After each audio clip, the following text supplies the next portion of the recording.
cantar a música agora. Alguns conhecem, outros não, né? Mestre, eu peço que escute o que eu tenho a falar. É a autoria dele. Dizendo do fundo do peito, do fundo da alma. Mestre, não sei explicar o que há dentro de meu coração. Mestre, eu peço que ouça minha oração. Te agradeço, Senhor, te agradeço, Senhor, por tudo que tens realizado, mostrando-me o melhor caminho, me transformado.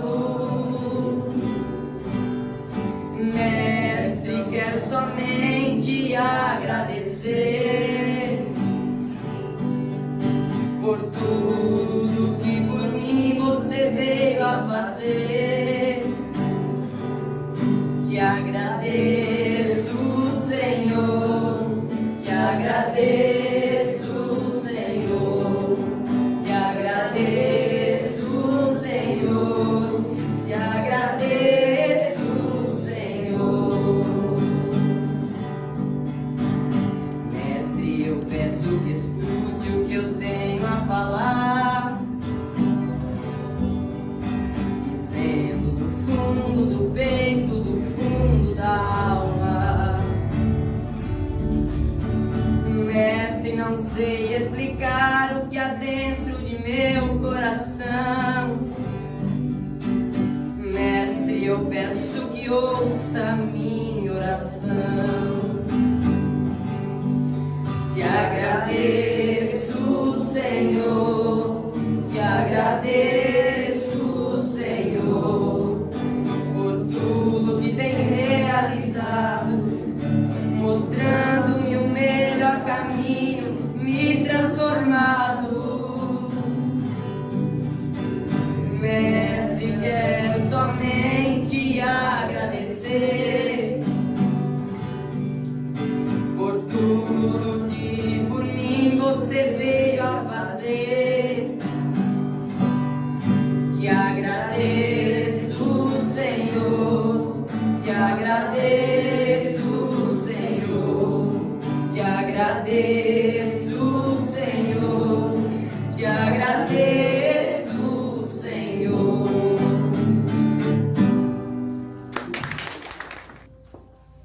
Boa noite, amigos.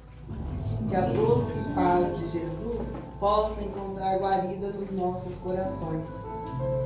E que essa guarida, esse espaço que nós ofertamos a Jesus, para que Ele faça, para que Ele opere nos nossos corações, transforme dia a dia essa pequena nesga de céu em amplitude, para que a gente possa alcançar todo o amor que Jesus tem por cada um de nós. É uma alegria estar aqui. Eu estou muito comovida com tudo que eu encontrei. Eu costumo dizer que assim, a recompensa imediata da tarefa da divulgação da doutrina é reencontrar corações amigos. É abraçar esses afetos queridos que são tão caros aos nossos corações. Então, assim, é uma alegria estar aqui hoje e espero que a gente possa conversar um pouquinho, né? Refletir sobre a mensagem do Cristo em nosso favor. Eu trouxe um trechinho do Evangelho, do capítulo 5 de O Evangelho segundo o Espiritismo, Bem-aventurados os aflitos. E lá no capítulo 5 de Mateus, nos versículos 4, 6 e 10, nós vamos encontrar a seguinte narrativa. Bem-aventurados os que choram, porque serão consolados. Bem-aventurados os que têm fome e sede de justiça, porque serão saciados. Bem-aventurados os que sofrem perseguição pela justiça, porque o reino dos céus é para eles. É um trechinho para a gente estudar um pouquinho e ampliar o nosso entendimento à luz da doutrina espírita, essa doutrina abençoada que vem robustecer a nossa fé, porque ela nos diz com clareza o que cada coisa representa. E é nessa clareza que nós vamos também entendendo o nosso coração e vamos caminhando juntos. Bom, nós podemos perceber aqui nesse primeiro trechinho que nós temos duas promessas. Uma promessa é a consolação, a outra é o reino dos céus. Olha, bem-aventurados os que choram, os aflitos, os que choram, porque serão consolados. Bem-aventurados os que têm fome e sede de justiça, porque serão saciados. E bem-aventurados os que sofrem perseguição por causa da justiça, porque encontrarão o reino dos céus. O codificador, ele vai começar a conversar um pouquinho com a gente nesse capítulo, dizendo que as bem-aventuranças prometidas por Jesus aos aflitos da terra, elas só fazem sentido se nós considerarmos a vida futura, né? E aí ele coloca uma questão, mas será que enquanto nós estamos aqui na terra, nós devemos aguardar passivos, sofrendo, chorando, né? Sendo perseguidos durante a vida no corpo, para termos a recompensa após a morte no reino dos céus, num outro lugar? Será que se trata disso? Então, me parece que não, né? E aí, então, eu pensei que a gente pudesse, eu gosto muito de estudar as palavras, de buscar o entendimento delas, o que é um sentido mais amplo. E se a gente vai estudando as palavras, a gente vai percebendo lá na matriz o que é que realmente elas quiseram dizer, porque às vezes a gente toma um sentido e vai ouvindo e dando continuidade naquilo sem entender exatamente o que quer dizer. Então, tem 3 conceitozinhos aqui que eu gostaria de conversar um pouquinho para a gente falar sobre essas 3 bem-aventuranças. Uma delas é sobre futuro, o conceito de futuro. Porque aqui o codificador vai dizendo o quê? Que é com vistas à vida futura, não é? Que as bem-aventuranças, as promessas de Jesus, elas fazem sentido com vistas à vida futura. E aí a gente precisa entender o que significa, o que quer dizer futuro. Porque normalmente, se a gente perguntar o que é o futuro, o que é que nós vamos responder? É o momento seguinte. É aquilo, é o dia, é o mês que está por vir. Porque nós aprendemos foi fatiado o tempo em passado, presente e futuro, numa ordem cronológica para organizar a nossa vida. Só que esse não é o único sentido de passado, presente e futuro, né? Passado é aquilo que já aconteceu e que não tem como mais a gente agir, decidir, deliberar sobre o fato. Presente é aquilo que está acontecendo. Nós ainda podemos fazer escolhas, nós ainda podemos tomar decisões. O livre-arbítrio pode mudar o acontecimento das coisas. E o futuro é o produto, é o resultado dessas decisões, dessas escolhas que nós fazemos no presente. Bom, eu trouxe um outro trechinho que é do livro de Lucas, no capítulo 23, nos versos de 39 a 43. Quando Jesus foi crucificado, ele foi crucificado entre 2 malfeitores, né? E aí, de um lado, tinha um deles que dizia assim: você não é o rei dos judeus? Você não é o rei dos reis? Por que você não sai daí? Por que não se livra dessa cruz e não livra a gente também?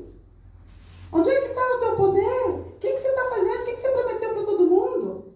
E o outro dizia assim: nós, na verdade, eu e você, né, os 2 malfeitores, nós 2 estamos sob a justiça, porque recebemos o que nossos feitos merecem. Mas este é inocente, nenhum mal fez. E ele se vira para Jesus e pede: lembra-te de mim quando adentrares o teu reino. E Jesus diz: ainda hoje estarás comigo no paraíso.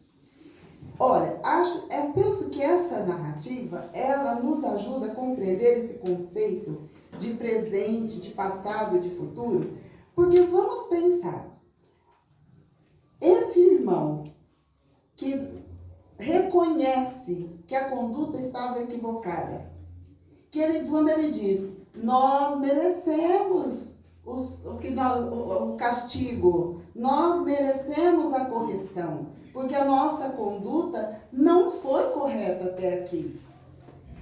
Jesus não merece, mas nós merecemos. O que nós fizemos faz jus a essa correção. Há controvérsias, né, gente? A gente não concorda com isso, mas...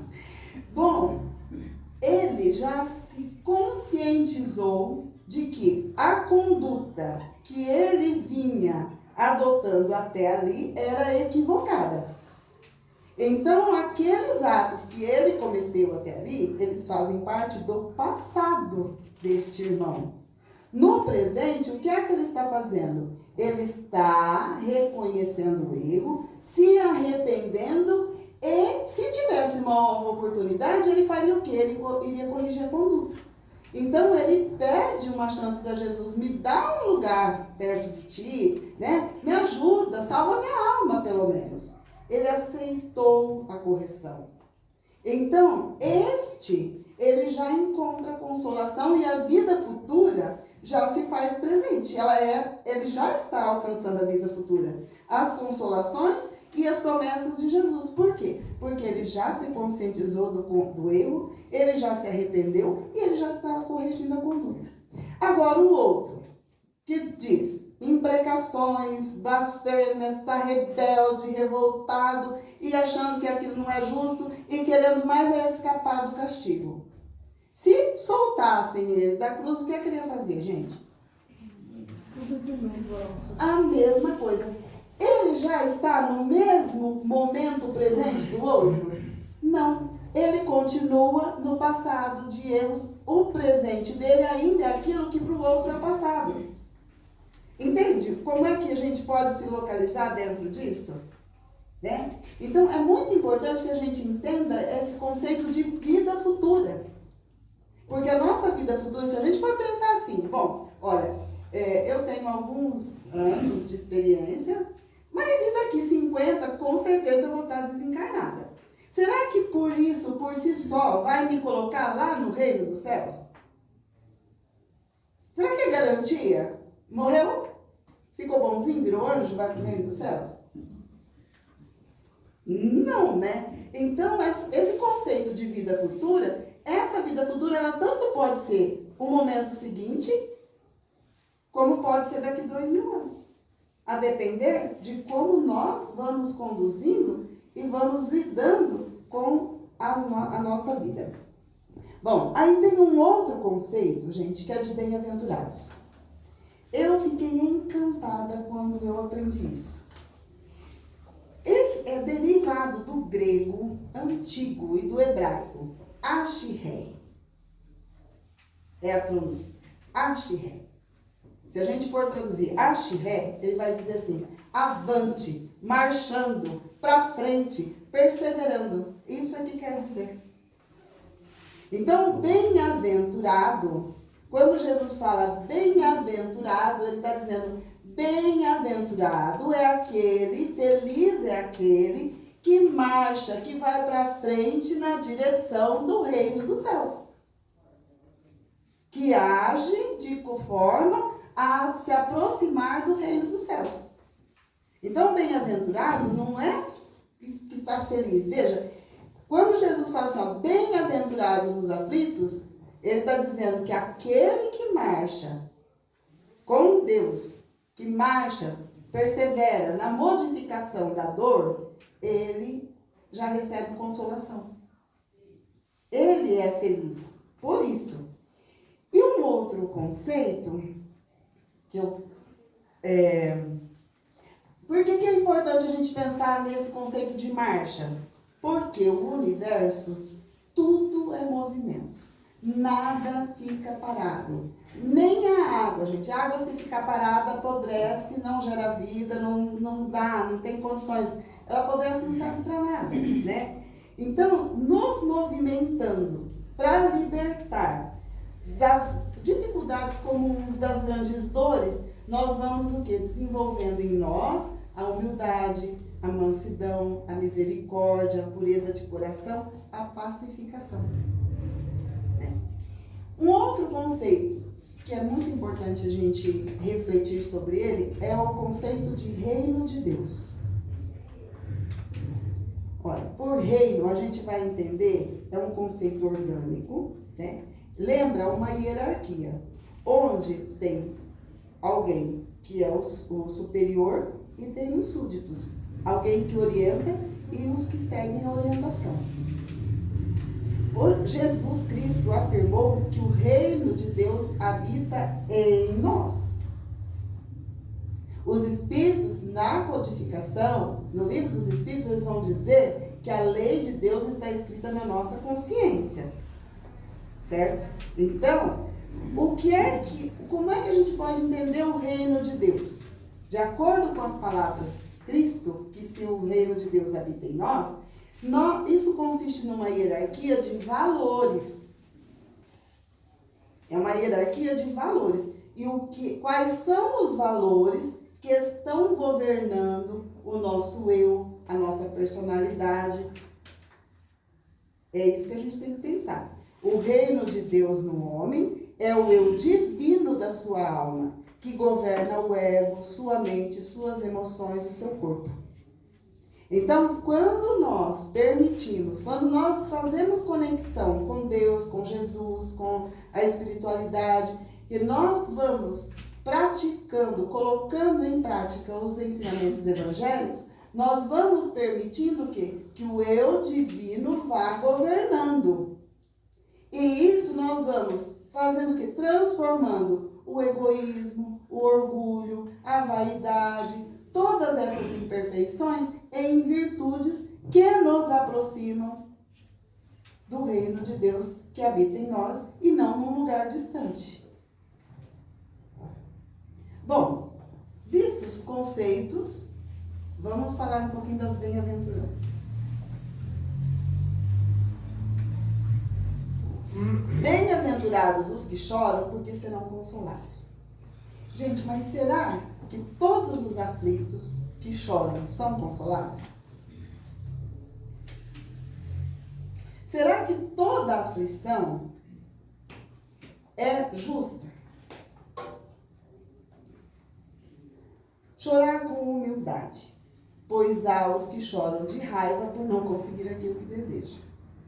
Também tem aqueles que choram por rebeldia, porque não aceitam as conjunturas da vida, aquilo muitas vezes que convida a um aprendizado, uma transformação. É importante que a gente, quando esteja sob o guante da dor, sob uma aflição, que a gente se pergunte, por que será que isso me abateu? Chegou até mim. O que será que quer me ensinar? Onde eu preciso tirar proveito desse acontecimento para me melhorar? Ou, às vezes, não é só uma questão de se melhorar, mas às vezes a gente pode contagiar as pessoas que estão à nossa volta, inspirando elas a terem força, ânimo, coragem. Então, as nossas dores, elas podem ser transformadas em mola propulsora. Quando a gente faz o quê? Quando a gente se coloca em marcha, realizando exercícios de mansidão, de aceitação e de humildade para a gente se libertar das causas do choro. Por quê? A resignação.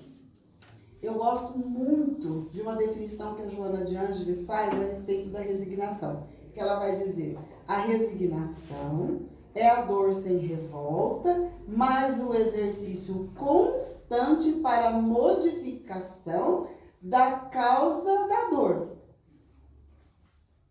Então, veja, nós não somos pessoas que vamos, se a gente está com algo de muito difícil nos abate, a gente não vai sair por aí cantando, né? A gente sofre, a gente chora.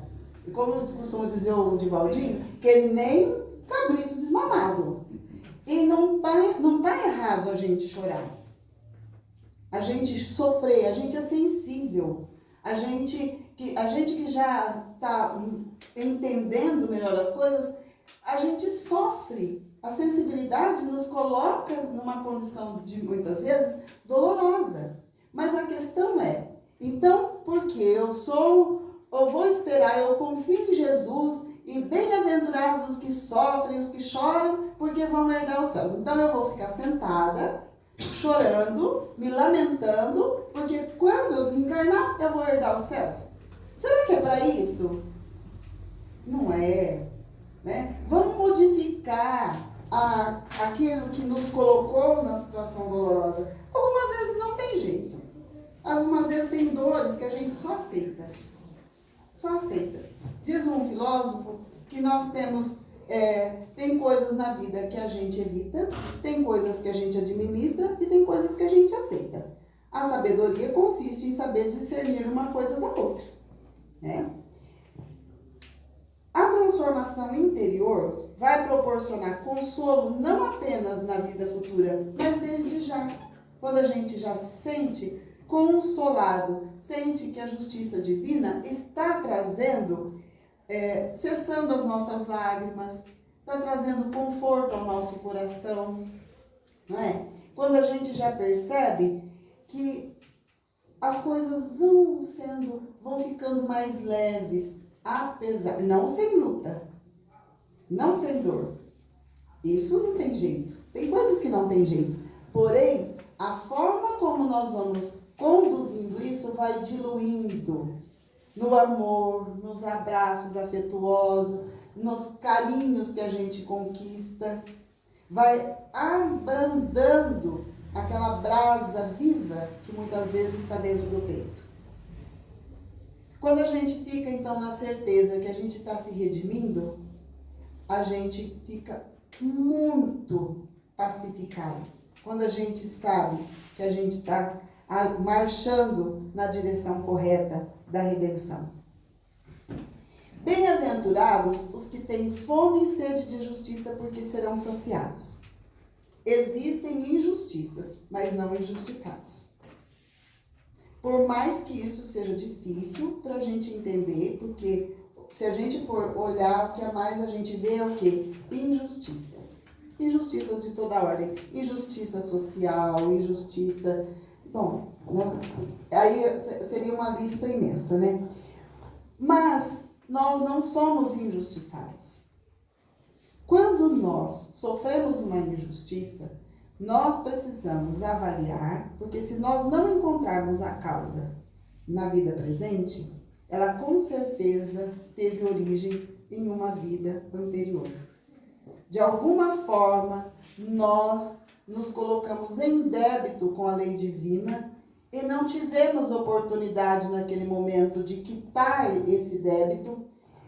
O peso na consciência faz com que a gente se coloque numa condição, numa situação onde nós vamos passar por uma situação dolorosa, vexatória, injusta, porque nós precisamos quitar a nossa consciência. Muitas vezes nós pedimos isso lá, né? Quando a gente está se preparando para reencarnar, se a gente pudesse ir lá e falar assim, deixa eu dar uma olhadinha no meu plano reencarnatório, a gente ia encontrar tudo que a gente pediu, né? Que a gente implorou para trazer conosco e encontrar no caminho, quando estamos aqui marchando, a fim de cicatrizar a nossa consciência, a fim de que a gente possa se sentir redimido perante a lei divina, né? Então, não existe injustiça. Não existe injustiçado, existe injustiças. Agora, por que a gente entende que se eu não encontro um motivo aqui nessa vida, então é porque numa outra vida eu fiz algo e aí eu estou pagando minhas contas. Por isso eu devo ficar de braços cruzados e sofrer as injustiças do mundo, calado, de cabeça baixa, sem fazer nada? Também não, gente. Nós precisamos, é nosso dever, lançar mão dos recursos existentes para que a verdade prevaleça. E se isso não acontecer, aguardar em mansuetude que a providência divina, quando nós terminarmos de quitar o nosso débito, a providência divina vai encontrar caminhos de nos libertar. Mas nós precisamos, porque aqui está dizendo que bem-aventurados os que têm fome e sede de justiça. Nós não podemos perder de vista o que é certo, o que é errado, o que é justo, o que é injusto. Nós não podemos perder isso de vista. Nós precisamos nos conformar com aceitação quando uma situação nós já fizemos tudo para modificar e não foi possível. Então nós precisamos da aceitação e entender que no momento certo a providência divina vai agir em nosso favor, mas sempre marchando, sempre buscando caminhos para que a verdade prevaleça. Se cada um de nós buscar amorosamente justo, seremos mais altruístas, logo nós não teremos mais injustiças no mundo. Por quê? Porque não teremos mais pessoas causando injustiças. Então é importante que a gente tenha a humildade de aceitar quando algo não tá se modificando, por mais que a gente faça.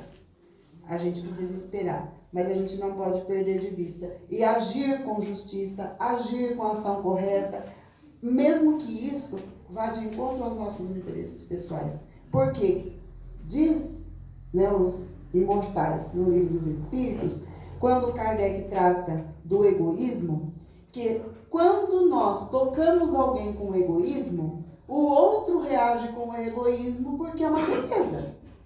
Isso implica dizer que se nós tocarmos o outro com generosidade, com amor, com mansuetude, o outro também vai retribuir com mansuetude, com generosidade. Bem-aventurados os que sofrem perseguição por causa da justiça, porque deles é o reino dos céus. Olha, gente, parece que é parecido, mas não é parecido, é diferente, né? Na bem-aventurança anterior, nós estávamos falando daqueles que têm fome e sede de justiça, daqueles que se sentem injustiçados, certo? Essa bem-aventurança está falando daqueles que sofrem perseguição da justiça porque eles estão agindo em conformidade com aquilo que acreditam em nome do Cristo. Olha, a diferença dessa para outra é que aqueles buscam a justiça em um mundo ainda repleto de injustiças e são perseguidos.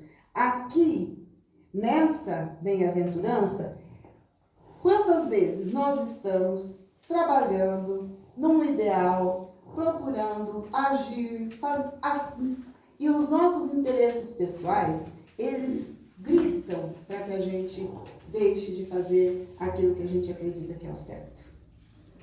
E as pessoas que não estão ainda alinhados com esse desprendimento, eles fazem o quê? Eles começam a nos atacar.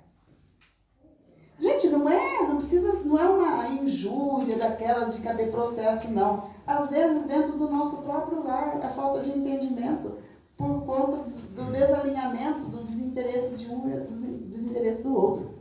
Olha, meu marido e eu estamos com uma tarefa, assumimos a condução de uma casa, uma comunidade terapêutica que acolhe pessoas em situação de dependência química. E é impressionante o quanto de preconceito que a gente encontra, porque obviamente a gente precisa fazer promoção, a gente precisa fazer dinheiro para sustentar a casa, para manter a casa aberta, né? E assim, a gente já ouviu coisas tipo, eu não ajudo, eu vou dar meu dinheiro para sustentar drogado, não. Tem uma companheira que faz parte lá da diretoria com a gente, trabalha, e havia algumas situações que a gente percebia, ela é sempre muito disposta, muito colaboradora, mas há algumas situações que ela fica assim, sabe, um pouco intimidada. E aí ela acabou dizendo, olha, não pode, eu tenho que ter um pouco de cuidado, porque o meu marido não gosta, ele não quer. Por ele eu não participaria.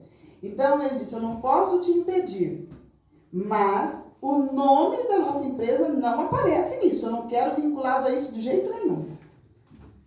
Então veja, é o entendimento dele. É a forma como ele entende as coisas, certo? Então assim, se ela não tiver jogo de cintura e ela não souber perseverar com mansidão, com jeitinho, ou ela vai arrumar um problema em casa ou ela vai desistir da tarefa.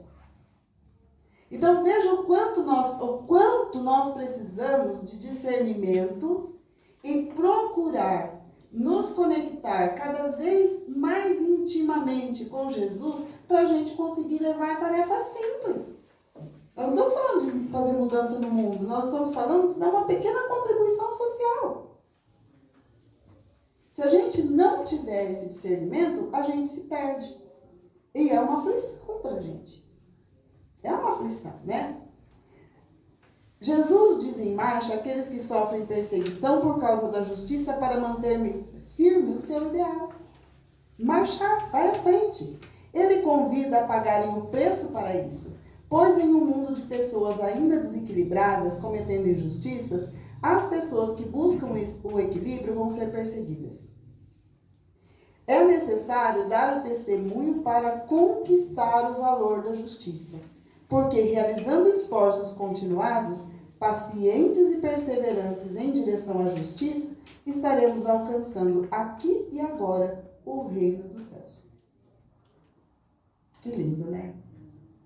Então, como a gente está vendo nas bem-aventuranças, é impossível, a lei é de evolução, é de progresso, e é impossível deter a marcha do progresso, o momento de regeneração, tanto no âmbito pessoal, como no âmbito do planeta. E para que essa missão seja cumprida, Jesus necessita de todos aqueles que sejam capazes de sofrer perseguições, que diferente de outras épocas, não estão atentando contra a nossa vida física. No passado, aqueles que comungavam com Cristo, eles eram jogados nos circos, às feras. Hoje, será que nós não somos, né? Ninguém vai... Não se trata da perseguição ao nosso corpo físico, mas as feras que nós temos que enfrentar dentro de nós, abrandar todos os dias os nossos conflitos, porque é o nosso interesse pessoal, o convite que o mundo martela insistentemente para desviar da rota, para desviar do caminho, para que a gente abandone a rua e olhe para trás. Eu não sei com você, gente, mas a luta é diária. As feras do homem velho que quer rugir, né? Da intemperança, da falta de paciência, da vaidade, do egoísmo, do interesse pessoal, daquela coisinha simples, daquela hora que você... Eu preciso estudar. Nossa, mas eu queria tanto não ter esse compromisso e poder ficar livre, assistir a minha série, assistir um capítulo. É coisinha simples, mas que se a gente alimentar dia a dia, faz a gente perder o rumo. Faz a gente perder a tarefa. É o vigiar e orar, né? Portanto, em marcha, todos aqueles de nós que fomos perseguidos por causa do ideal cristão, para que possamos ter realmente a confiança de prosseguir, apesar das injúrias, das mentiras, das perseguições, de tudo que falam e fazem contra nós.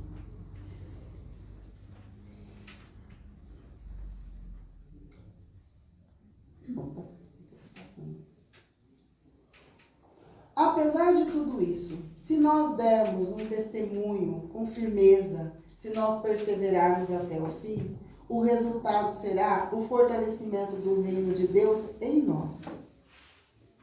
Porque o nosso eu divino vai agindo, vai atuando, vai governando, e cada dia mais nós vamos conseguindo sobrepor ao interesse pessoal, à vaidade, ao egoísmo, né? E vamos conseguindo agir com altruísmo, com boa vontade, com generosidade, né? Em favor de nós e daqueles que nos cercam. Isso traz cada vez mais sentido para a nossa vida. Isso nos torna plenos de vida. Essa plenitude é o reino dos céus agindo em nós. É nós estarmos cada vez mais entendendo e sentindo em nós o reino dos céus. Essa plenitude faz com que as possibilidades que se abrem para nós sejam cada vez maiores, nos felicitando para que possamos, então, fazer jus ao título de bem-aventurados.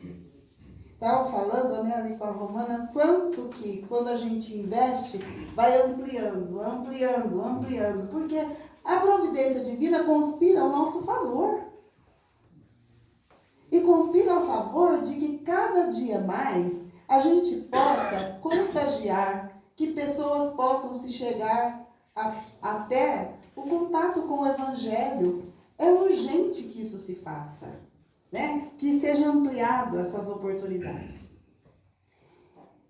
Jesus disse para nós: eu disse essas coisas para que em mim vocês tenham paz. Neste mundo tereis aflições. Contudo, tenham bom ânimo.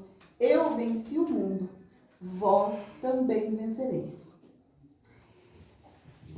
Tem uma narrativa de Humberto de Campos, pela lavra de Francisco Cândido Xavier, no livro Boa Nova, onde ele conta que quando Maria de Nazaré desencarnou, a pleiade de espíritos que vieram buscá-la, ela pediu que ela gostaria, antes de ir, né, para o plano espiritual, visitar os lugares onde ela tinha vivido com Jesus, onde ela tinha estado com Jesus.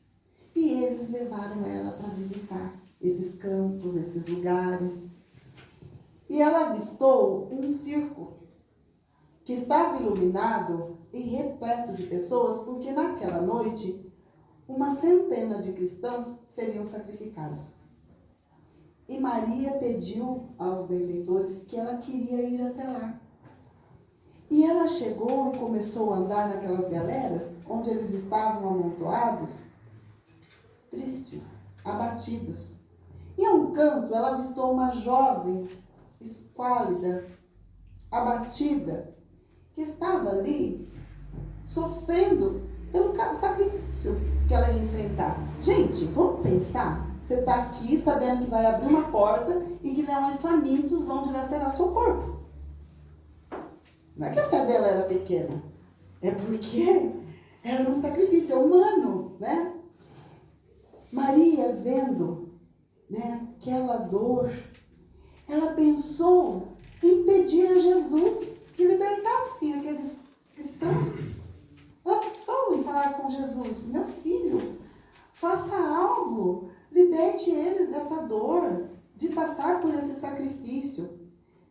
Mas, imediatamente, ela se lembrou que o próprio filho tinha se dado em sacrifício no madeiro de cruz para ensinar o valor do amor, do desprendimento, o valor da sua mensagem. Então, ela não podia fazer esse pedido. E o que Maria fez? Ela se aproximou daquela jovem e disse: canta, minha filha, tem de bom ânimo, porque as tuas dores da terra serão convertidas em estrelas, em luzes, em alegrias nos céus. E aquela jovem começou a cantar, a entoar hinos de louvor. E todos aqueles que estavam ali começaram a cantar junto com ela. E eles entraram na arena dos leões cantando. Conta a história que de uma determinada época, os cristãos começaram a entrar cantando na arena dos leões. E depois disso, desde então, todas as vezes que os cristãos iam para a arena, eles iam cantando.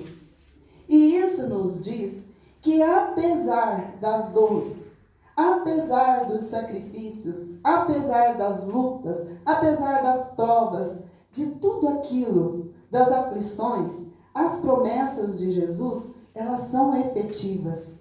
E que nós que já temos esse contato, é justo que nós passemos por elas, que nós, muitas vezes as lágrimas escorrem, queimam a nossa face, mas é preciso que a gente enxugue as lágrimas e que a gente olhe para o sol de cada dia que nos abençoa e nos dá uma outra oportunidade e que a gente cante, que a gente entoe hinos de louvor e de gratidão a Jesus pela oportunidade bendita. Porque a vida aqui na terra é um sopro.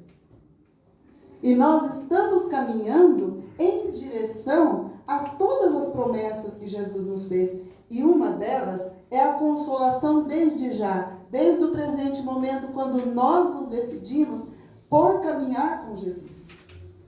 Outras consolações nós vamos receber no momento posterior, quando nós já tivermos cumprido a nossa tarefa. Mas é importante que a gente não perca de vista que as promessas de Jesus não são promessas de um amigo, é lei. E a lei de Deus se cumpre em nós. Que Jesus nos abençoe, nos guarde e nos leve em paz para os nossos lares. Muito obrigada.